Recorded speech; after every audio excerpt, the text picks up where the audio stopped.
All right. Well, we should be good. All right. Well, good morning and welcome to the Smart Safety webinar. I know I'm going to make the mistake and call it a seminar many times in here, but for those that you don't know me, my name is Andy Restaus. I am the Industrial Control Safety and Sensor Product Manager here at HESCO. And with me today, you've heard me chatting back and forth with him, is Jim Drew. Jim is the Rockwell business lead for safety sensors and industrial control products. He focuses a lot of time on safety. So we have a great expert on our hands here. Jim's territory covers all of New England and some of New York. Jim and I work together as a team to cover all of Connecticut. Our main goal to support you, our valued customers, in all your safety sensor and control needs. As I stated, the topic today is smart safety. We have a three-part series for you. It'll be running for the next 3 days that will embark on getting you up to speed on how to do a safety inspection, what aspects you need to look at when looking at a machine and deciding whether you have enough safety on it. Today we're going to be starting in, can you go to the first disclaimer, the thing? Absolutely. So before we get started, we need to cover the disclaimer. We'll be talking about a lot of different aspects of the safety journey. One of the key items, as always, is to make sure that we let you know that not everything we present today or the next 2 days may be 100% complete to what you're going to need to take a look at creating your own safe systems. You will still need to go out and make sure that you do some investigation work on your own, reading up on the standards, etc. There's a lot we're going to give you, but you need to take it and use it along with other pieces of literature and do some investigation on your own to make sure that you're making a system that is truly safe for your situation. Go ahead, Jim. Right. As I said today, today's topic will cover contemporary machine safety methods and risk assessments. Kind of a starting point, if you will. And then tomorrow we'll be covering the second segment, which we will be talking about safety standards, designs, and tools to assist in those design processes. And then we will be going to be wrapping this up on Thursday with the third section. That kind of ties the first 2 days all together. Once we understand the methods and methodologies, expectations set by the standards, we can complete our risk assessment. We will discuss how to take all these tools, put them together, and turn it into a real product solution. That makes sense, obviously. This is the journey that will be taken for the next 3 days. If you want to. Super. Want to start you off with a little story here. My parents were getting into their mid-80s and had a very large 2-family house. I had 3 sisters, so there was a good-sized family. It was getting to be a little bit too much for them to take care, so they decided to downsize a couple of years back and move into a retirement community. After living there for 50 years, you can imagine the stuff that had collected, and it was a very large attic. My mom was good at saving things, unfortunately everything. It was very organized, but nothing like a hoarder. In going through cleaning out the attic, we found a box that had a pamphlet in it that she had used when she was raising myself and my 3 sisters. I found it kind of interesting and brought it home to read. As I read through it, I keyed in on the safety page here, and it might be kind of hard for you to read, so I'll read it for you. And in the right-hand side there, it says automobile safety. Automobiles are the #1 killer of all children. Some car safety rules are absolutely necessary in order to survive. The safest place for a child is in the rear seat, not in the suicide location beside the driver. Kind of like that phrase suicide, the way they put it in there. Everything seems okay so far in this safety standard, so I'll continue on. If only one baby and one parent are in the car together, the front seat is a must, because then the driver can shield the little one from toppling over against the dash or onto the floor. I think that everyone here today will agree that this is not today's expectations on how to do properly put your kids into the car. This pamphlet was obviously written many years back. Actually, it was distributed back in the 60s. But I will point out that this is from, and you see it down the left-hand side, the American Academy of Pediatrics. So it wasn't just some pamphlet that someone printed up and handed out. This was actually a true document that was, or in print that was given out for parents to follow, that was considered the safety standards. The point here is that things evolve, things change, and one of those is safety and safety designs. What we implemented years ago might have been fine there, but isn't good today. That it doesn't hold to the standards that we have today. If we were to choose to design and implement a system to guard a specific machine, you would not do it the same way that we did it in the past.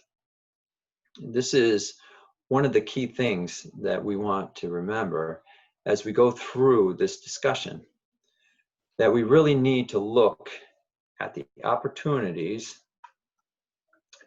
where we can improve safety, not only in new designs, but also look at the systems and the machines that we have that were done in the past, and how we can bring those up until current time and standards.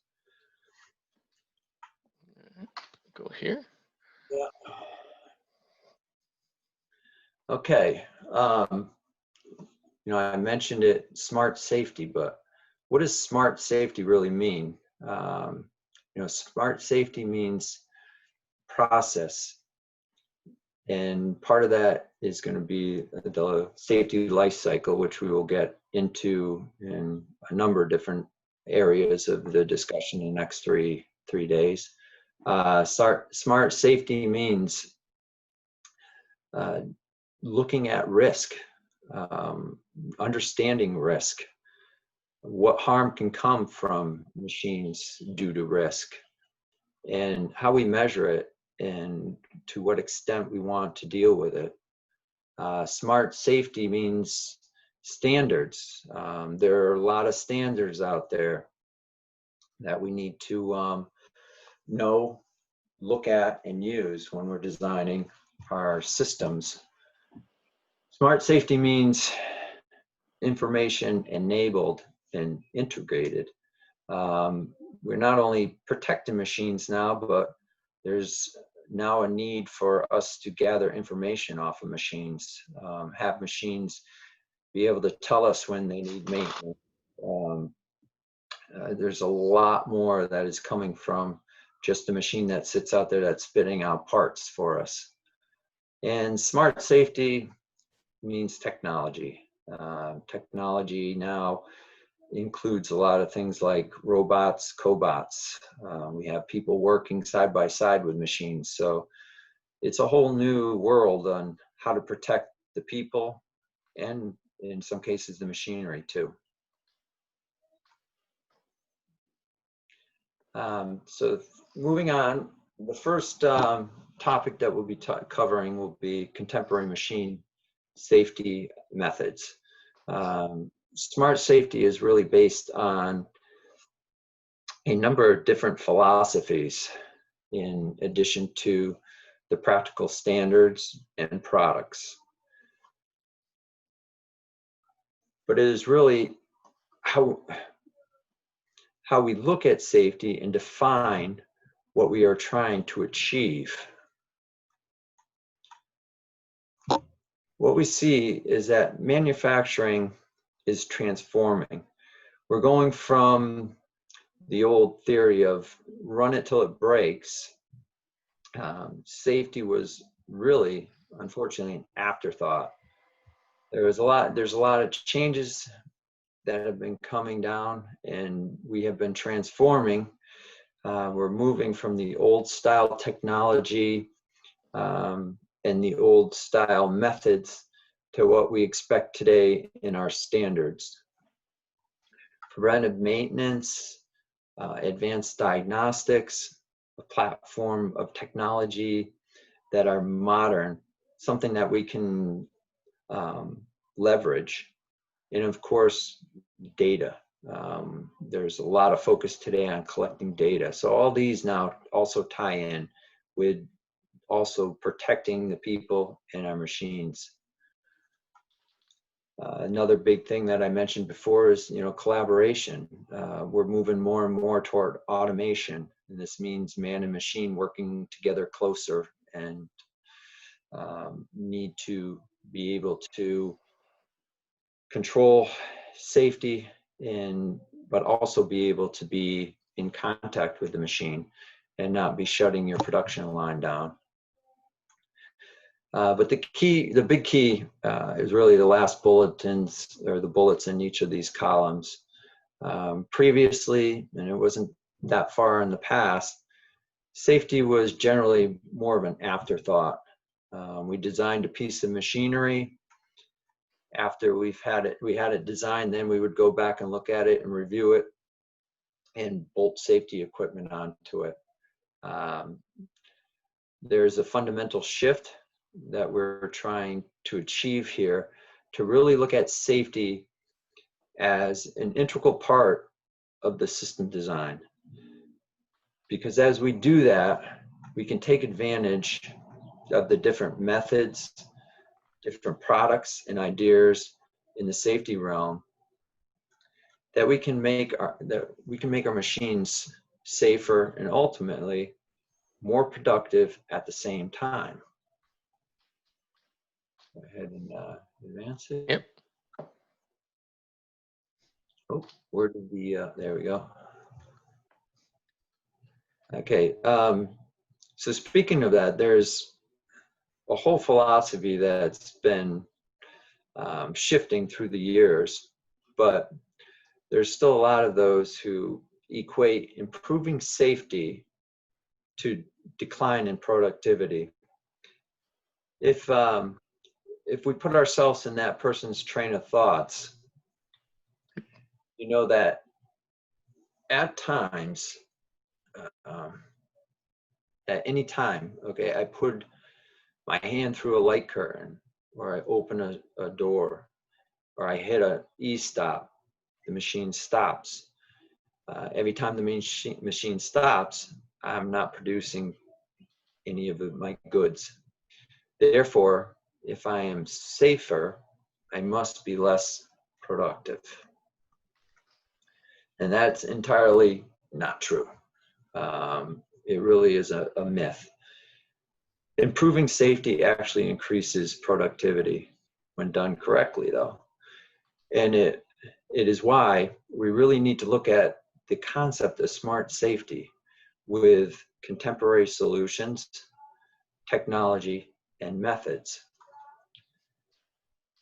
This will allow us to evolved to the point where we're not bolting safety on afterwards, inhibiting what the machine and the personnel need to run efficiently.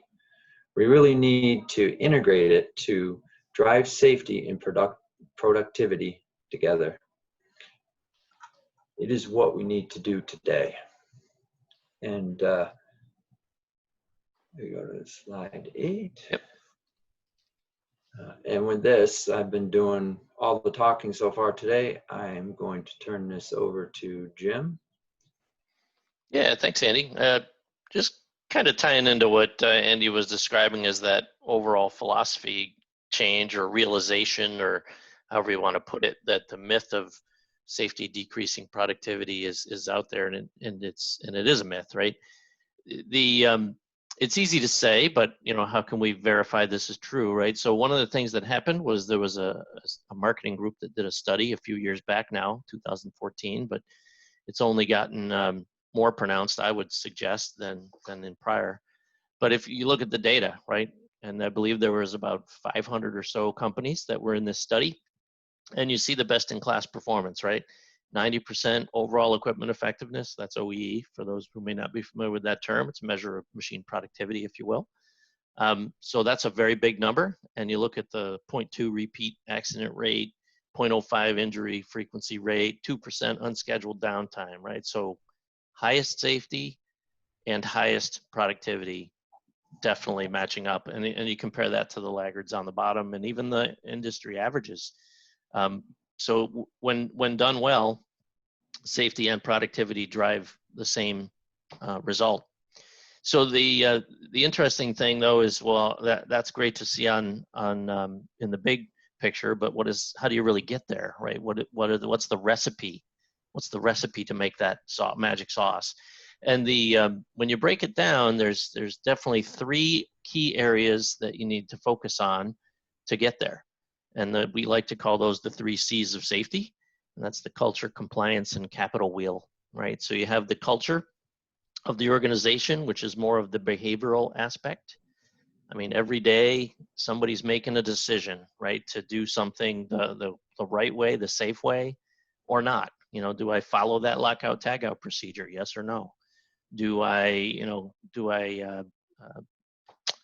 bypass a guard door switch? Yes or no? Right? So there's decisions every day that are made, and that's very cultural, right? And then the compliance piece is obviously in there. We need to have the procedures. We need to have the right things in place according to the standards and laws and regulations that are out there. And those are there based on, as I like to say, standards are hard lessons we're trying not to repeat, right? That's what they really are. So when you look at the compliance piece, that's very critical. And then the capital. And that's just talking about how to make sure that you're including the methodologies that allow you to reach your goals. I mean, just as a quick analogy to we talked about a little car stuff in the beginning. If you're familiar with a Model T Ford, you will never go 130 miles an hour in a Model T. You just can't do it. It can't get you there.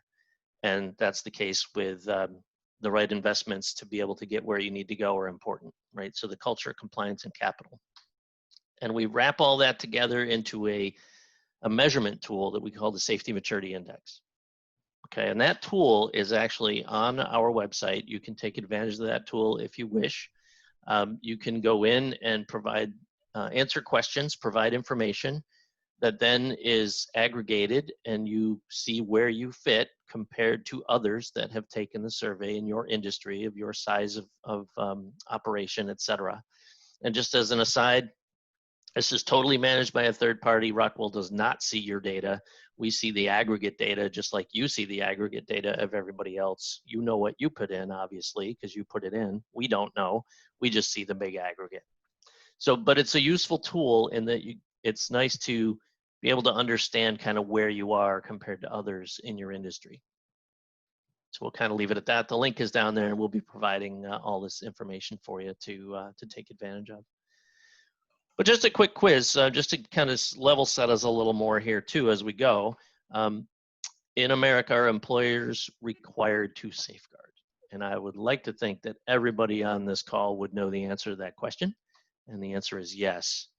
And where that kind of plays out very much so is in the general duty clause, if nothing else. There's a OSHA regs, right? That's the law.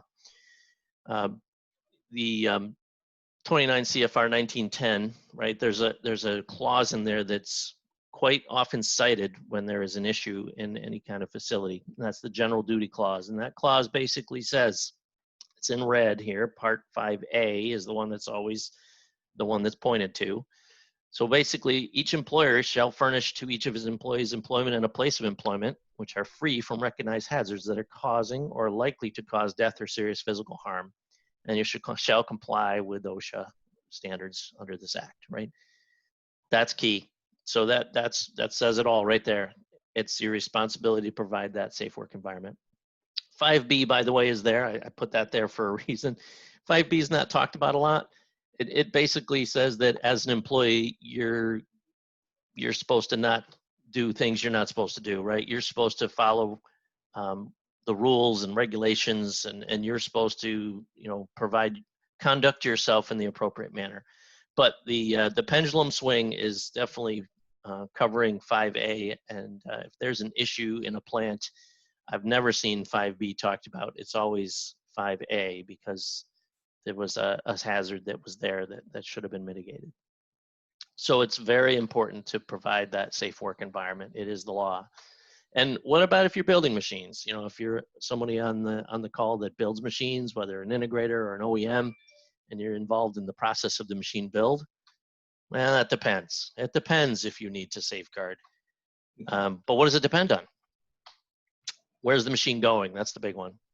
So if you're building a machine that's going to a location in the United States, all bets are off, really. It's not your obligation to safeguard that machine. You don't actually have to. There are consensus standards out there that say that you should, but law, regulation, legislation-wise, you don't have to. If you're all over on the right there, the EU flag, then if it's a machine that's going to the EU, you absolutely have to provide the safeguarding. You need to actually meet what's called the machinery directive, which means that it's the law that you need to do a risk assessment and document that and provide a technical file for your machine that covers all of what you went through to get that done. Canada's somewhere in the middle. But I say that it's not, that it's not required in the US, but again, it's legislation versus litigation. So the lawyers are always there. So in a practical sense, most machine builders do try to do a very good job in providing safe machine to their customers, right? But the other thing it depends on is if you have a spec from your end user. And many times we see a lot of these specs that require a risk assessment, a written risk assessment to be supplied, and to a minimum circuit performance level to be met on anything that's implemented. So that's very common. We see that quite a bit now, more and more than ever before. So again, keeping our kind of baseline discussion going here, keeping people safe. So again, the law, OSHA, right? So what does OSHA say? OSHA says there's two rules. If access to the machine is needed, turn it off. And if it's running, keep people away. Those are your two basic rules. And those are lockout tagout, subpart J in OSHA, and machine guarding, subpart O. Those are the big picture general rules. And then, as one might expect, we get a machine in a box that you can't really do anything with if you strictly follow those two particular pieces of the code. So how do we really design a machine? What do we really need to worry about? Well, yes, we have machine maintenance for lockout, tagout, energy isolation. Again, CFR 1910-147. And then you have the machine guarding aspect, which is CFR 1910 subpart O. There's a bunch of different aspects of that. But then we also have this whole middle ground, which is the minor servicing exception, which is a little clause in 1.147 area that says that you can use alternative protection to lockout, tagout, provided that it is a minor servicing activity that is routine, repetitive, and integral to the operation of the system during production. That's extremely important. Routine, repetitive, and integral to the operation of the machine in production. So if you can identify those areas where that's true, you can take advantage of alternate protection methods. So they need to provide equivalent protection, I believe is what the exact verbiage is in there, but read that on your own. So effectively, that's where we come into the types of products that we all utilize in machine guarding applications and machine safety applications these days. You know, light curtains, uh, door interlocks on movable guards, safety mats, right? Edges, all kinds of different things that we come up to. That's kind of where that fits. It fits in based on the minor servicing exception, where we need access to the equipment for something that's routine, repetitive, and integral to the operation of the system during production. So if that's true, then we have two choices, right? If we need to access the machine. So we have the lockout tagout piece for energy isolation for maintenance. And then we have these routine, repetitive, and integral aspects, which we can use alternative means for. So there's a philosophy at play here that is very important in today's safety world, which is different than historically has been. And if we look at these two as, we'll call it an active solution versus a passive solution. Okay, so a lockout tagout is an active solution. We actually have to follow that procedure and follow it correctly. Otherwise, some imminent harm may occur. Whereas these passive solutions over on the right, the intent of the passive solution is to design it such that it works whether or not you are following the procedure correctly, right? It just works, it just protects you. Similar to kind of the airbag seatbelt discussion. The seatbelt is an active solution. If you do not choose to use the seatbelt, or you put the seatbelt on incorrectly, then it does not protect you to the level that it's intended, or maybe not at all, depending on which way that goes. However, the airbag solution is a very passive solution, right? Whether you even know the airbag is there in a crash, it's meant to just protect you, whether or not you are, you know, have the seat all the way back, have the seat right next to the steering wheel. It's intended to be a passive solution that is in there just to protect you, okay? So that philosophical shift is an important one to kind of realize, because in the event that we have a choice, we would like to have a passive solution in place, even if there is also an active solution at play, which in many times that's the best of both worlds, right? Which you say, which one do you like better, your airbag or your seatbelt? Most people would probably say, well, I really like them both. And that is the right approach. You want to have the procedures in place, but you also want to have the airbag, if you will, that's there protecting you. So with that, we can kick into more of the kind of meat of where we're going to some degree, and maybe I'll take another slide or two here and then hand it back over to Andy, I think, in a second. But what this really comes down to is where do we start, right? So where we start is we want to make sure that we're being smart about our safety and we're driving our decisions on what we're going to do based on the risk. And that historically has not always been the case, or at least not to the level of expectation that we have today. So we effectively, and Andy mentioned this earlier, the safety life cycle, we effectively want to follow a process, a regimented process that allows us to understand the risk, and then follow that up with a functional requirement based on that standard, and then on that risk assessment. And then we're going to design and verify that what we designed actually met the functional requirement from the risk assessment. And then after we install it and validate, we need to validate that the system works the way it's supposed to. And validation, just a quick one on that, validation and verification are very different.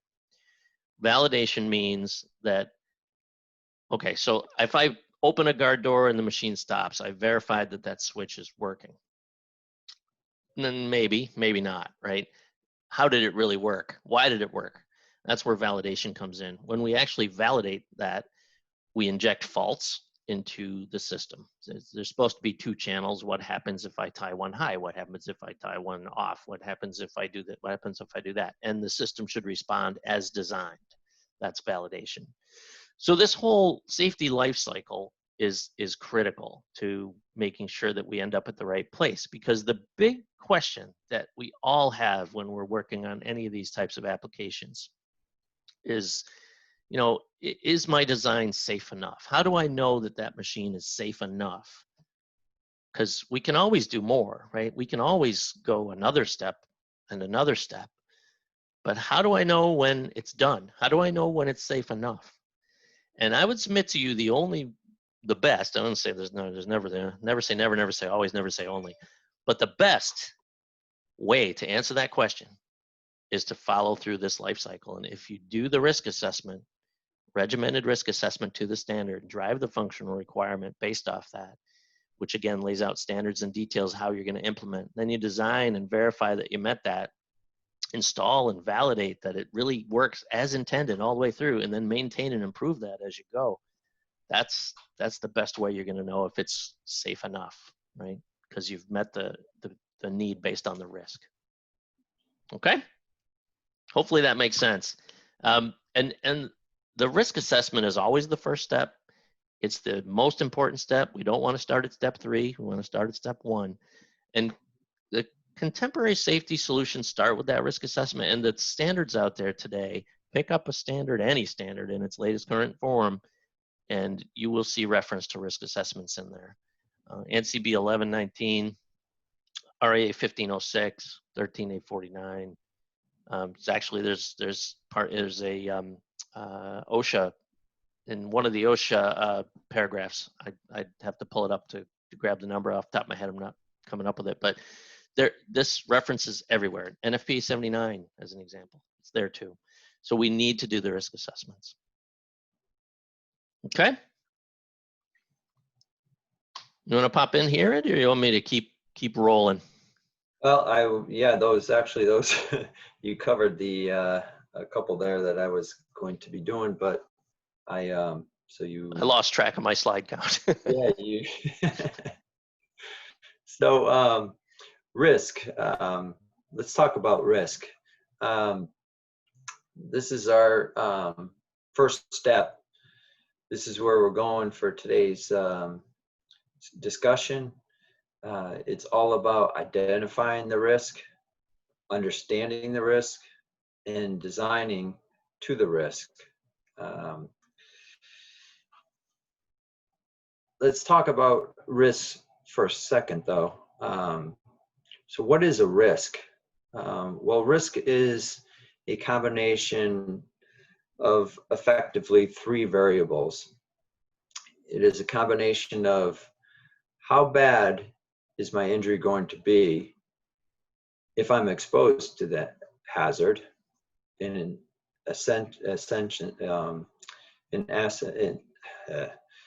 what is the severity of it going to be? How often am I exposed to this hazard? Am I exposed to it all the time? Once a year? And once a year, obviously, we don't need to put as much time into it as someone who's sitting at the machine the whole day, 8 hours, and is exposed to that same hazard. What will definitely have an impact on our risk, and how likely would it be for me to avoid the hazard if something were to go wrong? The combination of these 3 variables basically equal risk. So when we talk through the risk assessment process and methodologies, just keep in mind, we'll be talking about what a little more later, but it's all about risk. How bad, how often, how likely.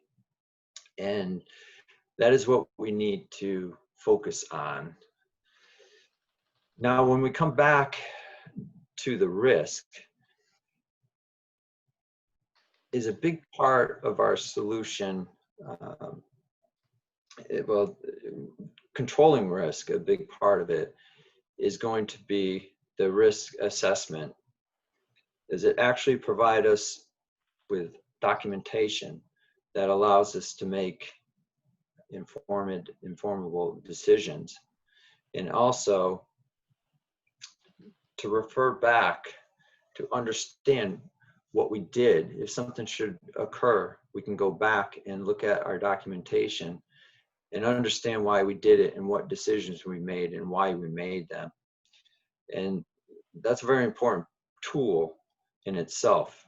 Number one, it provides a roadmap that we need to maintain focus on when we're designing our system.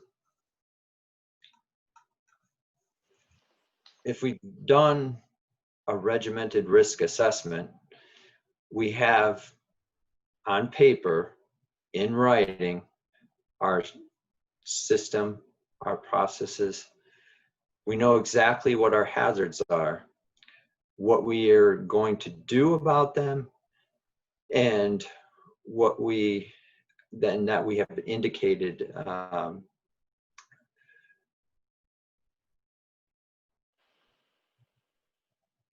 and again, that we directed our process, our safety design to the functional spec and the standards.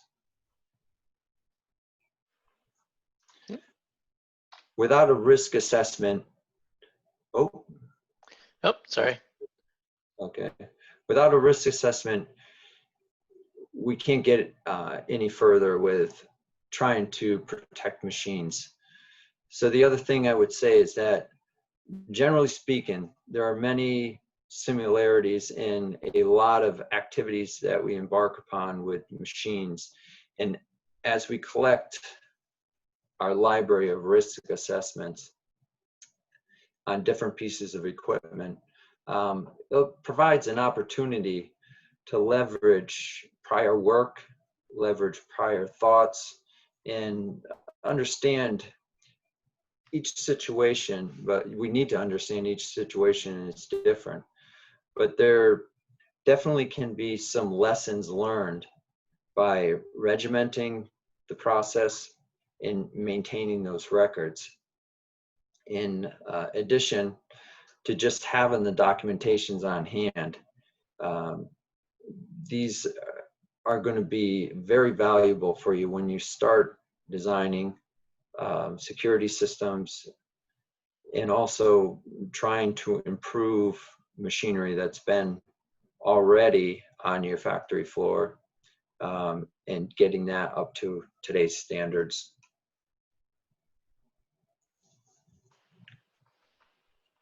This keeping the documentation, keeping the risk assessment to make you understand a lot better on what the decisions and how the decisions are made on what to do to protect each piece of machinery. And then now, Jim, it jumps back into this. Yeah, no, super. The thing we figured we would do is we would just kind of walk through the fundamental process of the risk assessment, as it is the most critical piece. Keep in mind that there are many standards, and let's back up one step here. There's no specific risk assessment methodology that is required, right? There are many variations of risk assessment processes out there. They're all very similar. They all follow the same fundamental process that we're going to discuss. But the one we're going to key in on comes from a robotic standard. It's a technical reference from that robotic standard. It's RAA 15.06. It is, I believe, the latest standard version is only a couple years old now. And I personally think it's a really nice methodology, but there are a bunch of different ones out there. You can also roll your own, so to speak.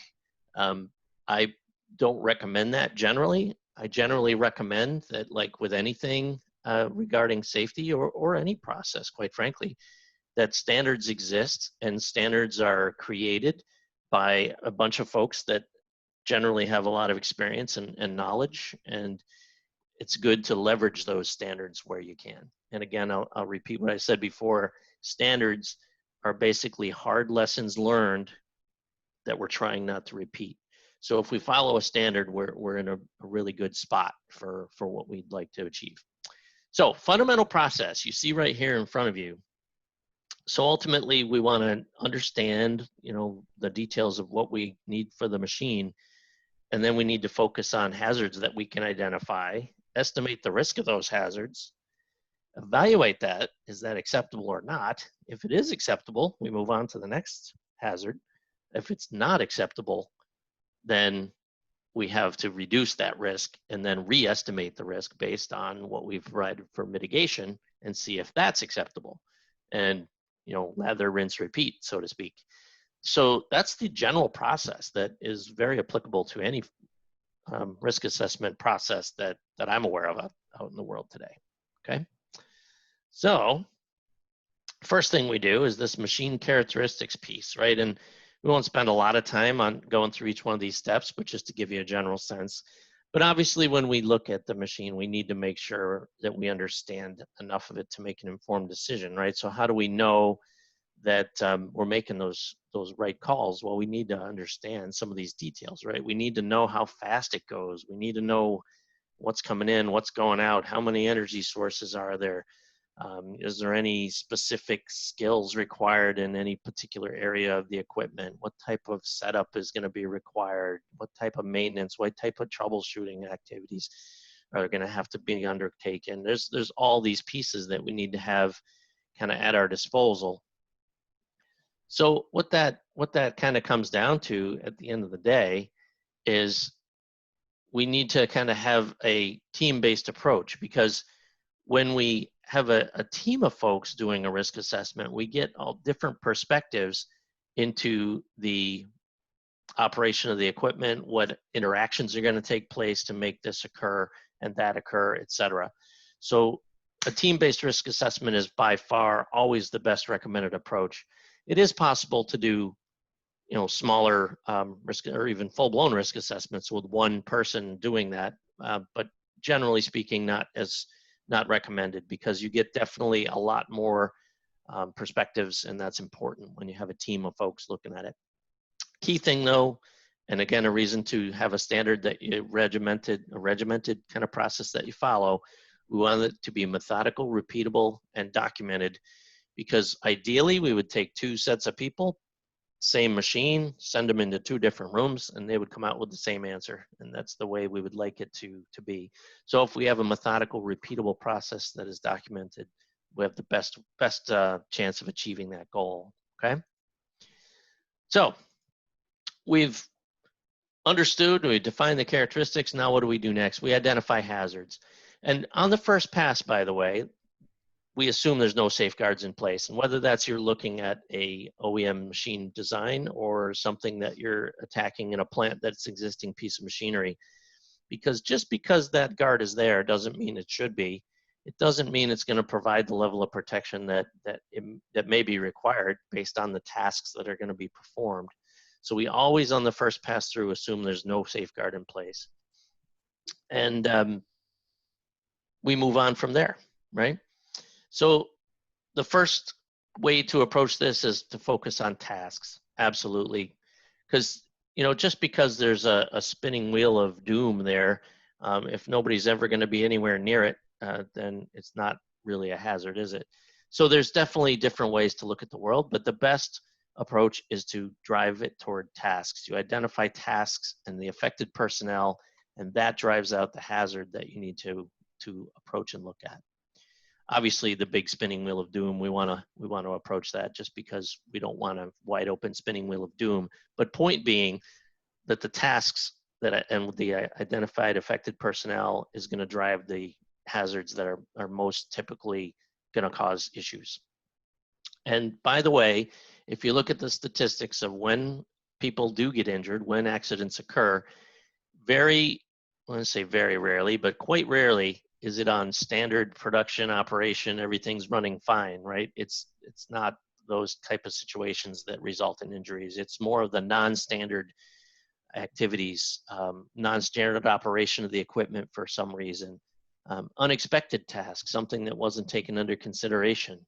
So those are the things we need to focus in on it and make sure we're driving all that out. And again, that's where the team-based approach really shines.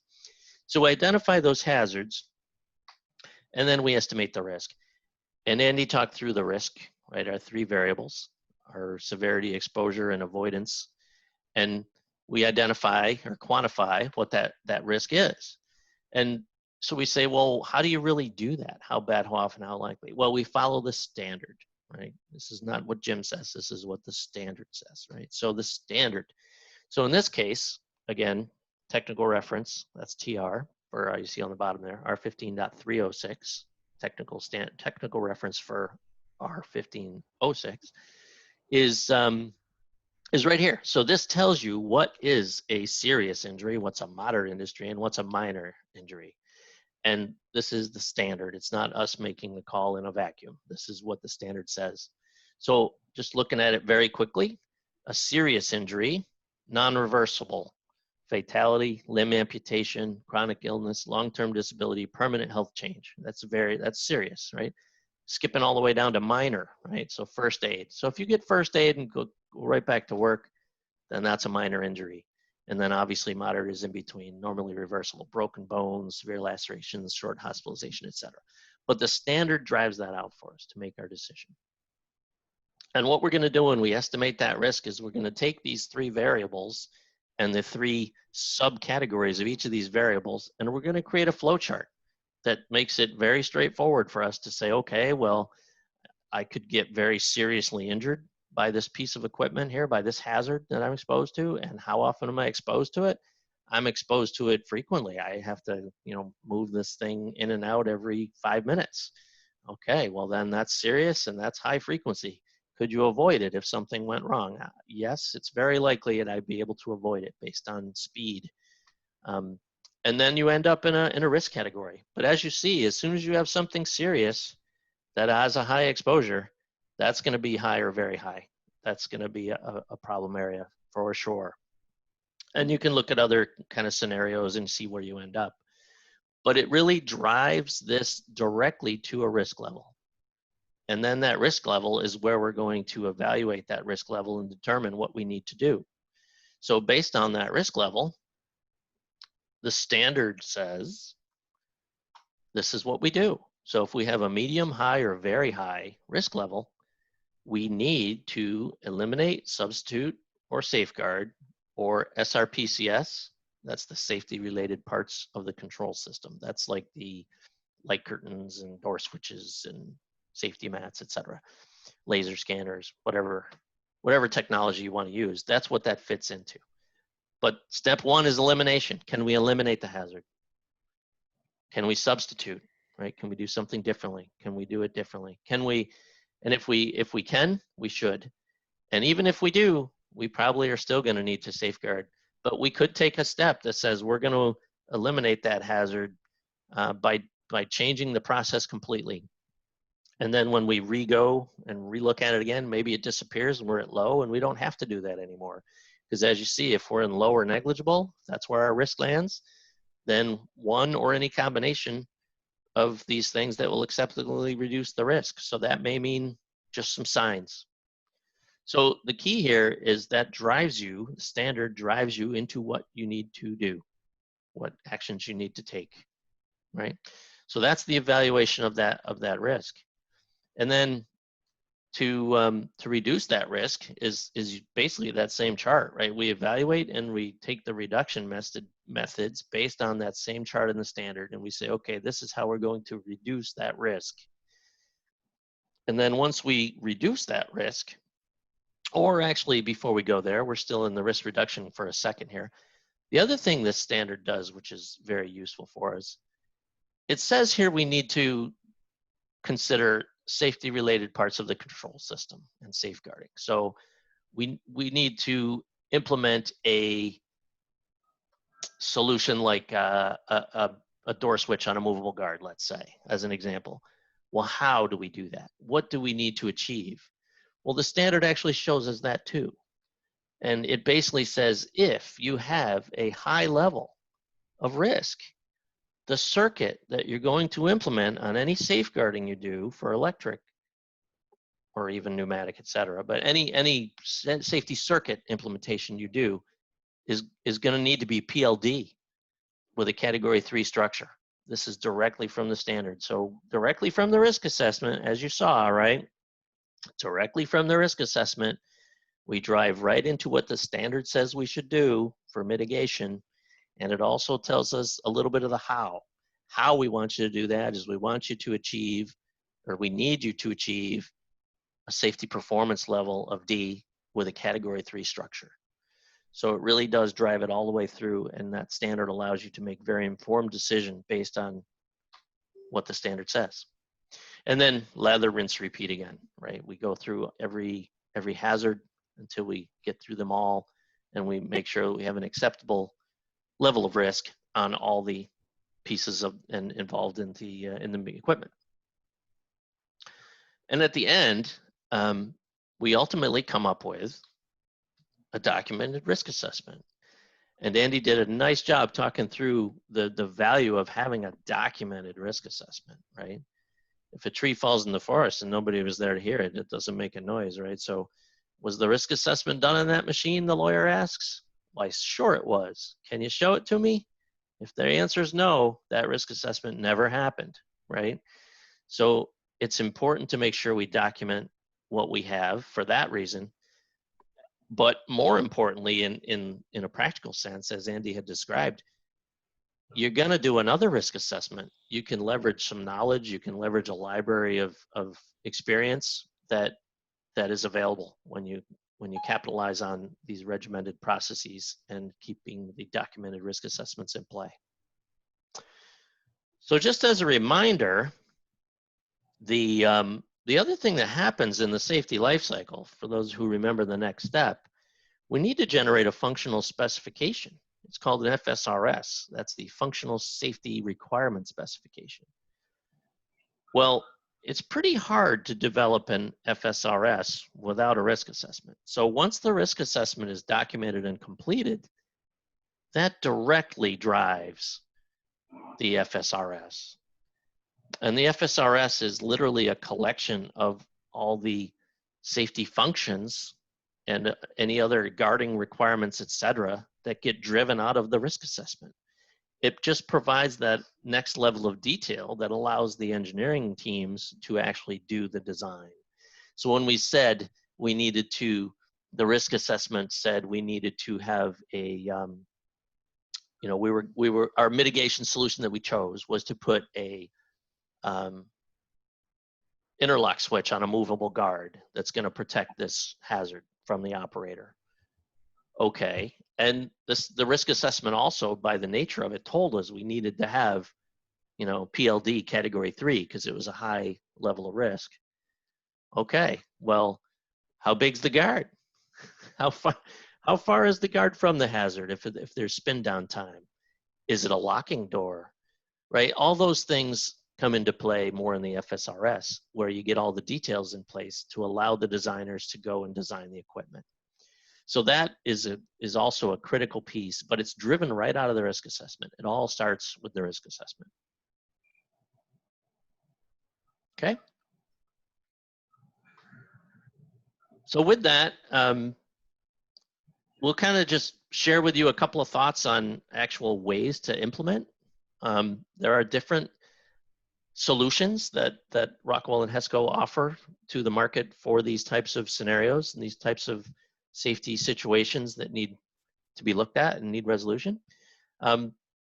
There's kind of 3 main buckets here, as you see. Conformity audits is the furthest on the left. Conformity audit is effectively a plant-wide or a plant-based audit that basically goes, we ultimately have someone come in and look at the broad kind of safety situation across multiple machines, right? Identifying what looks pretty good, what looks really bad, maybe some middle ground, because typically what happens in a manufacturing plant, in particular where these kind of play out best, there's a bunch of work, and where do you start? How do I start? How do I prioritize? What do I need to do first? What is the highest risk just from an overall look, right? So that's what the conformity audit really provides. provides a good roadmap to get started and move forward in a methodical way. And then there's a guarding evaluation that you know, as you've probably already read, gives you an analysis for machine guarding only, no controls, just looking at guarding. Because there's a lot of guarding out there that is another very highly sought after thing from OSHA. If they come in, they look a lot at the guarding, because those are their two law pieces, right? They look at lockout, tagout, and they look at hard guarding as the two things they focus in on right away. So there's a lot of folks that just need a little help understanding where their guarding sits. So that's kind of where that fits in. But the real rubber hitting the road, looking at the solution set, is in the risk assessment, which we've talked about a little bit, gave you the general flow of how that works. There's two ways to do it. There's the teach a man to fish, and there's a fish for you. Generally speaking, I think most of us in the industry like to be taught to fish so that we can be a little more self-sufficient, or even if we choose not to be, at least have knowledge. So the basic risk assessment is the Rockwell fishing, and Rockwell fishes and they provide a fish. There is some limited customer involvement, but it's basically the fish is supplied at the end. The team-based risk assessment is where we teach to fish, and that is something that requires a little more, obviously, involvement from the customer team across multiple aspects of the organization, as we were discussing, you know, having different members from different functional areas. But that is really where you get a lot of value out of driving risk assessments, is the knowledge gained from doing it that can be repeated and utilized over time by the folks on your team. So that's just a quick synopsis of what's available from Rockwell in that space, just to make sure that you're aware. The real key here for us to cue in on, though, is to help with your knowledge and make sure that as a team we can assist and help you to be most successful in everything that you're doing. So I think that is the end of day one, and it looks like we landed right about on time. A little check mark there on what we did kind of cover. The philosophies, methods, risk assessments. And as Andy talked about, day two, we jump into, okay, we have the risk assessment and we have the functional requirement. Now, what do the standards say to do and how to do this for actual design, right? What do we need to do, take it into consideration, and how does that go? What tools and what standards do we use? And that's going to be day two. So looking forward to having you all back tomorrow. Any other closing thoughts, Andy? No, I hope we were able to enlighten you a little bit more on this, and hopefully we see you all back tomorrow, where we continue to work forward to actually building solutions, or showing you how to build solutions to your safety needs. Super, great. Hey, everybody, have a great rest of your day, and we will see you again tomorrow. Yes.